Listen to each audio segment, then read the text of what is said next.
येत्या काही दिवसात उद्धव ठाकरे सिंधुदुर्ग दौऱ्यावरती जातील। त्याआधी रत्नागिरी सिंधुदुर्गचे महायुतीचे उमेदवार नारायण राणे यांनी ठाकरेंना तिखट शब्दात इशारा दिलाय। देवेंद्र फडणवीसांबद्दल काही वावगं बोललात तर परतीचा रस्ता कुठून जातो ते मी दाखवीन, असं नारायण राणे म्हणाले। माननीय बाळासाहेब ठाकरे यांनी शिवसेना पक्ष निर्माण केला व देशभर पसरवला।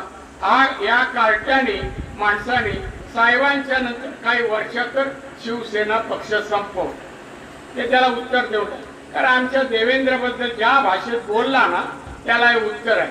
सहसा आली देत नव्हतो पण त्याचं कमी होत नाही। आता त्याला सांगता मी आता खासदारकी लढवतो, तू आता येतो इकडे ये आणि असे शब्द सिंधुदुर्गात बोलून दाखव, मग परत जायचा रस्ता कुठून जातो तो मी दाखवतो। एबीपी माझा, उघडा डोळे बघा नीट।